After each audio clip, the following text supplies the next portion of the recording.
Hi, welcome back to my channel. Thank you for joining me today. Happy Monday. I hope you're all doing well. So, as usual, I'm popping on to bring us a reading. Today's reading is going to be a little bit different. It's almost going to be a mindful Monday reading. In fact, I've been called to pull out the Biology of Belief book and open a page. And the book opened, I should say, at page 203. And so there's an extraction from this book that I'm being guided to read today before I pull any cards for us. And I'm sure, as always, as with most things here and around here, everything's connected. And it will all become apparent in the future. So, the title of the part I'm about to read is A Time of Choice. The latest science leads us to a worldview not unlike that held by the earliest civilizations, in which every material object in nature was thought to possess a spirit. The universe is still thought of as one by the small number of aborigines who survive. Aboriginal cultures do not make the usual distinctions among rocks, air, and humans. All are imbued with spirit, the invisible energy. Doesn't this sound familiar? This is the world of quantum physics, in which matter and energy are completely entangled. And it is the world of Gaia, a world in which the whole planet is considered to be one living, breathing organism, which needs to be protected from human greed, ignorance, and poor planning. Never have we needed the insights of such a world view more. When science turned away from spirit, its mission dramatically changed. Instead of trying to understand the natural order so that human beings can live in harmony with that order, modern science embarked on a goal of control and domination of nature. The technology that has resulted from pursuing this philosophy,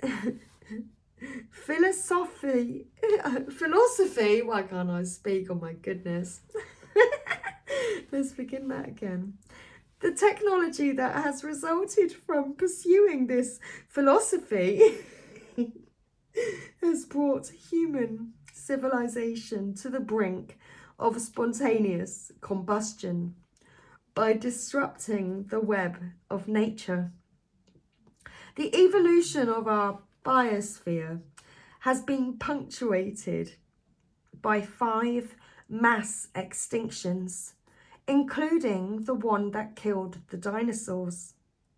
Each wave of extinction nearly wiped out all life on the planet. As I mentioned in chapter 1, science now acknowledges that we are deep into the 6th mass extinction. Unlike the others caused by galactic forces such as comets, the current extinction is being caused by a force much closer to home, humans. As you sit on your porch and watch the sunset, note its spectacular colour. The beauty in the sky reflects the pollution in the air. As the world we know decays, the earth promises us even greater light shows. Meanwhile, we are leading lives without a moral context. The modern world has shifted from spiritual aspirations to a war for material accumulation. The one with the most toys wins. My favourite image for the scientists and technologists who have championed this path and led us into this spiritless world comes from the Disney movie Fantasia. Remember Mickey Mouse as the hapless apprentice to a powerful sorcerer? The sorcerer instructs Mickey to do the chores of the lab while he is away. One of the chores is to fill a giant cistern with water from a nearby well. Mickey, who has been observing the sorcerer's magic, tries to bypass the chore by applying a spell to a broom, which turns it into a bucket, a water bucket carrying Lackey. When Mickey falls asleep, the robotic broom fills and then overflows the cistern, flooding the lab.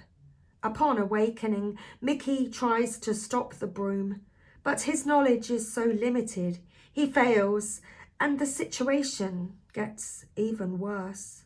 The water takes over until the sorcerer, who does have the knowledge to quiet the broom, returns and restores balance. Here's how Mickey's predicament is described in the movie. This piece is a legend about a sorcerer who had an apprentice. He was a bright young lad, very anxious to learn the business. As a matter of fact, he was a little too bright because he had started practicing some of the boss's magic tricks before learning how to control them. Today's very bright scientists are Mickey Mousing around with our genes and our environment without understanding how interconnected everything on this planet is. A course of action bound to have tragic results. Okay. We are made of the image of the universe. Okay. Anything more in the book that I'm being guided to read? Not right now. That was all. Mindfulness. Live in the moment. Enjoy life to the full. I'm going to flick the book. Tell me when to stop. Okay. Being non-judgmental of other people. This is something to practice right now. Do not judge other people. Do you judge other people? Do you judge what they say and what they do? Of course you do. We all do. We listen to what someone says, their thoughts, opinions and beliefs. We see something someone does, the way they live their life perhaps, or do their work. And if we don't approve, understand or agree, instead of accepting, we judge and criticise. It rarely occurs to us that the other person is simply viewing or managing a situation in a different way to us. But you can be more mindful. You can be more aware of when you're being judgmental of other people. How? Well, if you think they've brought it onto themselves or that they should change their ways, then you are judging them. If you are dismissive of a person's opinion, then you are being judgmental. If you talk despairingly about them, you are being judgmental. Remember, a judgment you've made about someone else. Perhaps you judged someone for their political or religious beliefs, the way they dressed, spoke, or the way they did something, or the fact that they didn't do something, their failings and foibles, weaknesses and weirdness. Did your judgment distance you from others or make you feel more connected? You can practice viewing other people's circumstances and choices with a non-judgmental mind, a beginner's mind. Next time you read or listen to the radio, TV, or to an overheard conversation in public, and someone else's opinion irritates you, think about giving them the benefit of the doubt. What could be a reasonable explanation for why they've done, or said what they said? Okay. So, maybe that's one thing that you do need to work on. It's changing your beliefs. Learning how to be non-judgmental. Okay. Let's get one of these messages. Let's open the door together, shall we? This is a book. It's got daily meditations by Eileen Caddy. Ding. Well, that's our confirmation. What's today's date? I'm actually not sure. What is today's date? Honestly, I've lost track of the dates. I really don't know. It's the 8th. Is it the 8th? Well, let's read it. Awake, refreshed and renewed, expecting the very best from the glorious day, and therefore receiving only the very best. Relax and let me take over. Never start the day strained and full of tension. Sleep and rest renew the spirit and revitalize it. Start the day off on the right foot with a heart full of love and gratitude, full of great expectations for the new day. Today has no blemishes on it to mar it, so why not keep it that way? Keep your consciousness raised to the highest and see the most wonderful happenings unfold this day. It is a new day and a new way.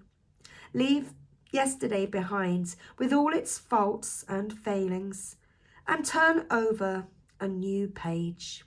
Why drag the old behind you into this new day? By all means, learn your lessons, but why dwell so much on those lessons that they drag you down, so that you cannot enter the new with a light and joyous heart? Okay, so indeed it is a time